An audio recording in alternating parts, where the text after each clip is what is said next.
To my channel Umadevi study plus అండి. హనుమంతరావు గారి book, BSNL Hanumantharao గారి బుక్ ఏపీ హిస్టరీలోని చాళుక్యుల గురించి తెలుసుకుందాం అండి. ఈ బుక్ నేను ఎక్స్ప్లెయిన్ చేస్తాను. దీని నుంచి నోట్స్ రాస్తాను, బిట్స్గా రాస్తానండి. మీరు ఒకసారి నోటీస్ చేసుకోండి, నచ్చితే లైక్ చేయండి, కంపల్సరీగా సబ్స్క్రైబ్ చేసుకోండి. ఫస్ట్ ఈ చాళుక్య యుగం అంటే దీని గురించి తెలుసుకునే ముందు చాళుక్య వంశోత్పత్తి గురించి తెలుసుకుందాం. చాళుక్యులు అంటే ఎవరు? చాళుక్యులు వచ్చేసి మనకి ముఖ్యమైన వాళ్ళు పశ్చిమ చాళుక్యులు, వేంగి చాళుక్యులు, పశ్చిమ చాళుక్యులు, వేంగి చాళుక్యులు, కళ్యాణి చాళుక్యులు అని ఉన్నారు. అంటే అనేక ఇంకా నిడదవోలు చాళుక్యులు ఉంటారు. నిడదవోలు చాళుక్యులు, వెలమంచిలి చాళుక్యులు, ఇలా అనేక విధమైన చాళుక్యులు, వేములవాడ చాళుక్యులు అని వాళ్ళు కూడా ఉన్నారు. అందులో మనకి ముఖ్యం ఇంపార్టెంట్ ఎవరంటే పశ్చిమ చాళుక్యులు. వాళ్ళ నుంచే మనకి వేంగి చాళుక్యులు వస్తారనమాట.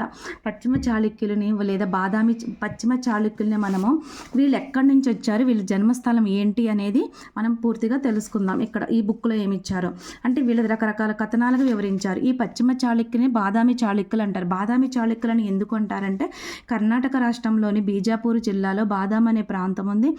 దాన్ని వాతాపిగా అంటారు. బాదామి లేదా వాతాపి ఈ ప్రాంతాన్ని రాజధానిగా చేసుకొని మొదటి పులకేసి స్వాతంత్ర రాజ్య స్థాపకుడు అక్కడి నుంచి రాజ్యాన్ని తను పరిపాలించుకున్నాడు అనమాట.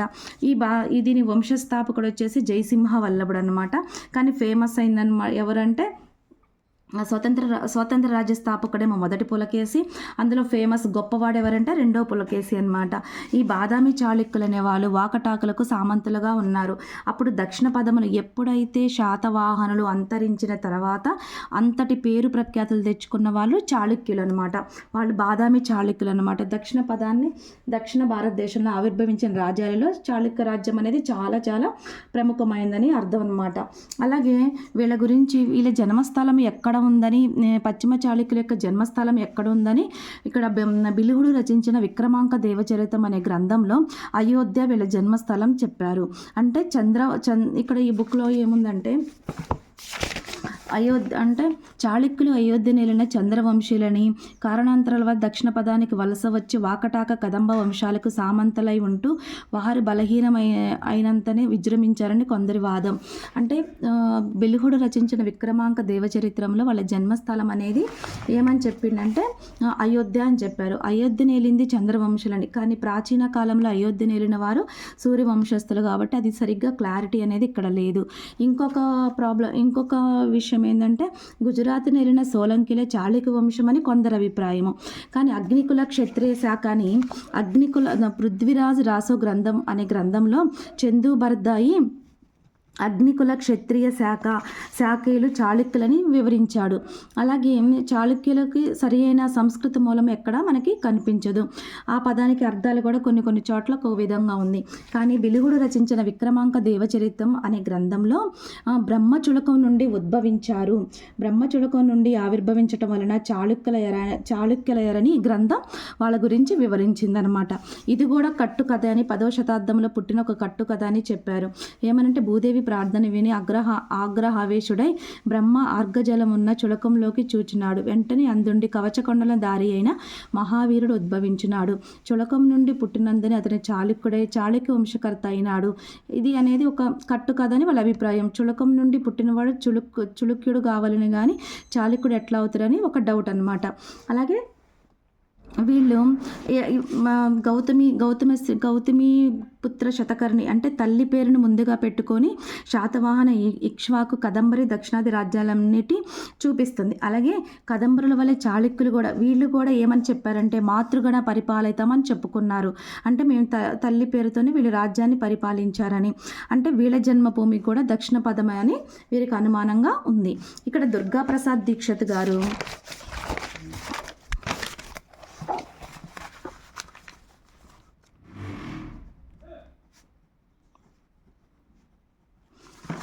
దుర్గాప్రసాద్ దీక్షిత్ పండితుడు గారు ఏం చెప్పారంటే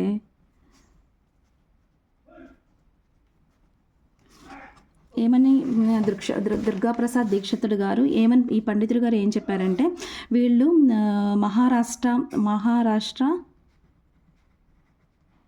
మహారాష్ట్రలో చలి అనే కులం ఉంది. ఆ కులానికి సంబంధించిన వాళ్ళని ఈయన అభిప్రాయం చెప్పారు. అలాగే కర్ణాటక రాష్ట్రంలో ఇక్కడ బీదర్ సమీపంలో సమీపంలో చల్కాపురి ఉంది. అక్కడ ఒక నది ప్రవహిస్తుంది, చుల్కీ నది ప్రవహిస్తుంది. అంటే శాతవాహనులు ఎలా వాళ్ళ పేరు మీద శాతవానిహార, శాతవాహన కోట, శాతవాహన కొండ అని వాళ్ళ పేరు మీద ఎలా పెట్టుకున్నారో వీళ్ళు కూడా చలికి అనే పేర్లు పెట్టుకొని ఉండొచ్చు. ఆ చుట్టుపక్కల గ్రామాల్లో చుల్కీపురి అని వాళ్ళ పేరు మీదే ఉండొచ్చు. ఆ పేరు మీదే చుల్కీ నది, చల్కాపురి అనే గ్రామం ఉండుండొచ్చు, చుల్కీ నది ఉండొచ్చు. అంటే వాళ్ళ పేరు మీద ఉండుండొచ్చు. అలాగే ఆ సమయంలో రెండో పులకేశిని చైనా యాత్రికుడు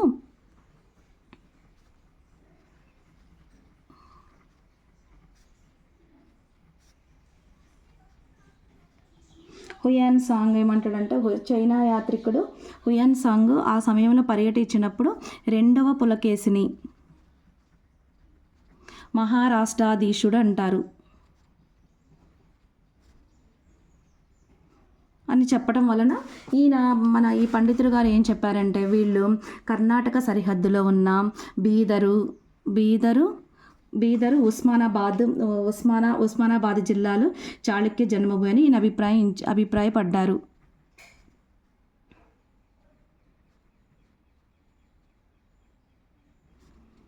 వీళ్ళ అభిప్రాయం పడ్డారనమాట.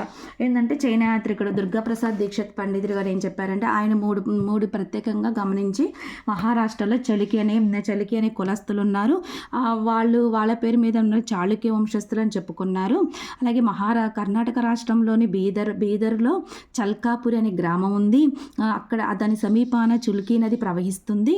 అదే సమయంలో చైనా యాత్రికుడు ఆ ప్రాంతంలో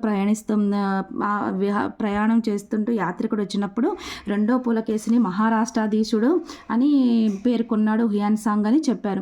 దాని ఆధారంగా కర్ణాటక రాష్ట్రం సరిహద్దులలో ఉన్న బీదర్, ఉస్మానాబాద్ జిల్లాని ఈ పండితుడు గారు ఏమి చెప్పారంటే వాళ్ళ జన్మభూమి కావచ్చని ఆయన అభిప్రాయపడ్డారు.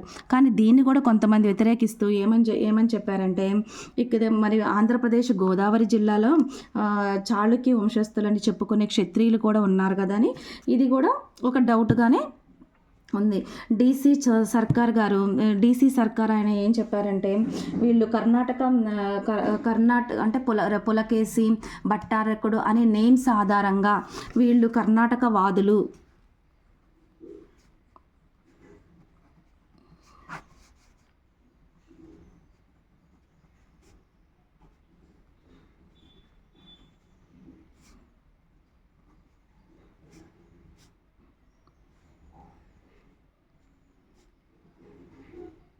డీసీ సర్కార్ పులకేశి, భట్టారక నేమ్స్ ఆధారంగా కన్నడులు గనక కర్ణాటకవాదులని ఈయన అభిప్రాయం పేర్కొన్నారు.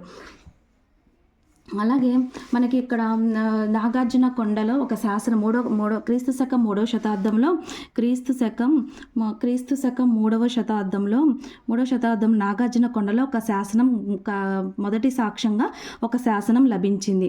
అది అంటే చలికి అనే పదానికి అర్థం ఉంది. కానీ ఆ శాసనంలో ఏమైందంటే మహాతలవర, మహాదండనాయక, చలికి రమ్మణక అనే ఇక్ష్వాక సామంతుని గురించి పేర్కొంటారనమాట. కానీ ఆ శాసనంలో ఇక్ష్వాక సామంతుని గురించి పేర్కొన్నారు. అలాగే ఈ శాసనాల్లో రకరకాల పదాలు సల్కి, చలుక, చల్కి, చలిక్య, అనే రూపాంతరాల్లో పేర్లు ఏర్పడ్డాయి అన్నమాట. అంటే ఇది కూడా ఒక జాతికి సంబంధించింది. అంటే ములక, అసక, ఆంధ్ర, ముష్కది దక్షిణ దేశంలో చలికి అనే జాతి అయి ఉండొచ్చని కొందరు అభిప్రాయం. అలాగే ఇక్కడ చలికి రెమ్మణక హిరణ్య రాష్ట్రాధిపతి ఈ శాసనంలో ఉంది. చలికి రెమ్మణక హిరణ్య అంటే కడప, కర్నూలులో ఆ రోజులో ఒక రాష్ట్రం ఉంది. చలికి రెమ్మణక అంటే ఈ రాష్ట్రానికి ఇతను పాలించేవాడని దాని మీనింగ్ అనమాట. అంటే చాళుక్య విక్రమాదిత్యలాగా చాళుక్య భీమాది పదవలే చలికి రెమ్మణక అనే చలికి జాతీయుడైన రెమ్మణక అనే అర్థం. అంటే అతని పేరు మీద ఉంది కదా. ఆ ప్రాంతాలు హిరణ్య రాష్ట్రం అనేది ఎక్కడెక్కడ ఉందంటే కడప, కర్నూలు జిల్లాలో ప్రాంతాలు కలిపి ప్రాచీన రాష్ట్రం హిరణ్య రాష్ట్రమై ఉంది. కానీ ఇక్కడ రణస్థపుడి శాసనం ఏం చెప్తుందంటే, విజయమాదిత్యుడు అనే రాకుమారుడు అంటే అయోధ్య నుంచి విజయమాదిత్యుడు వచ్చాడు. అతను దక్షిణ పదానికి రాజ్యస్థాపన చేయాలనుకున్నాడు. ఆ టైంలో దక్షిణ పదంలో రాజ్యస్థాపనప్పుడు త్రిలోచన పల్లవుడు, ఈ త్రిలోచన పల్లవుడు ఎవరంటే సముద్రగుప్తుడు దక్షిణ పదంలో యుద్ధం చేసినప్పుడు విష్ణుగోవుడు అనే వ్యక్తిని ఓడించినప్పుడు అతని తర్వాత దక్షిణ పదానికి త్రిలోచన పల్లవుడు రాజుగా ఉండేవాడు. ఈ త్రిలోచన పల్లవుడుతో యుద్ధం చేసి ఆ దక్షిణ పద రాజ్యం యుద్ధం చేసి అతను మరణిస్తాడు. ఈ త్రిలోచన పల్లవులే అగ్రహారాలు, బ్రాహ్మణులకు అగ్రహారాలు అనేవి ఏర్పరిచారు. అందులో ఒక అగ్రహారం ముడివేమనే అగ్రహారం ఇప్పుడు కడప జిల్లాలో ఉంది. ముడివేమనే అగ్రహారం వాసి అయిన విష్ణుభట్ట సోమయాజి అతని భార్యని రక్షించి అతని నుంచి నందాదేవి వరప్రసాదంతో స్థాపించి చాళుక్యులకు మూలపురుషుడయ్యాడని రణస్థిపుడి శాసనం వివరించింది. ఈ రణస్థిపుడి శాసనం గురించి కావాలంటే మనం ఎలా తెలుసుకోవాలంటే బిట్కాయిస్తే త్రిలోచన పల్లవునితోటి విజయమాదిత్యుడని మనం రాసుకోవచ్చు. అలాగే విజయపూర్లో హారతి దేవాలయం ఉంది. ఇప్పుడు ఆ విజయపూర్ని మనము నాగార్జున కొండ అంటాం. అది హారతి దేవాలయం అక్కడ ఉందని చెప్పారు. ఓకే, ఇంతవరకు అండి. నచ్చితే లైక్ చేయండి. ఓకే, ఇక్కడ కొన్ని బిట్స్ తయారు చేశానండి. చలికి అనే పాటకు శాసనపరంగా సాక్ష్యం ఏ శతాబ్దంలో ఏ ప్రాంతంలో లభించింది? 3వ శతాబ్దం నాగార్జున కొండలో లభించింది. ఆ శాసనము అంటే ఈ శాసనం ఏమని చెప్పింది అంటే మహాతలవర మహాదండనాయక అని ఎవరిని పేర్కొందంటే చలికి రెమ్మణక అనే ఇక్ష్వాక సామంతను గురించి పేర్కొంది. హారతి దేవాలయం ఏ కొండలో బయలుపడింది? నాగార్జున కొండ. ఇప్పుడు దాన్ని విజయపూరి అని కూడా పిలుస్తారు. హిరణ్య రాష్ట్రం ఏ ప్రాంతాలను కలిపి పేర్కొన్నారు? హిరణ్య రాష్ట్రం అంటే కడప, కర్నూలు జిల్లాలను. ముడివేము అగ్రహారం నేటికి ఏ జిల్లాలో ఉంది? కడప, హిరణ్య రాష్ట్రంలో ఉంది. నాగార్జున కొండకు మరొక పేరు హిరణ్యపురి. రణస్థపుడి శాసనం 11వ శతాబ్దంలో బయలుపడింది. అక్కడ దాంట్లో ఏముందంటే విజయమాదిత్యుడు ఆదిత్య నుంచి అంటే అయోధ్య నుంచి రాజ్య స్థాపనకై దక్షిణ పదంలో వచ్చినప్పుడు అక్కడ దక్షిణ పదంలో రాజు ఆల్రెడీ ఒక రాజు ఉన్నాడు కదా, ఎవరు? త్రిలోచన పల్లవుతోటి యుద్ధం చేసి అతని చేతిలో మరణించాడని రణస్థపుడి శాసనం తెలియజేస్తుంది. నచ్చితే లైక్ చేయండి, షేర్ చేయండి, సబ్స్క్రైబ్ చేయండి.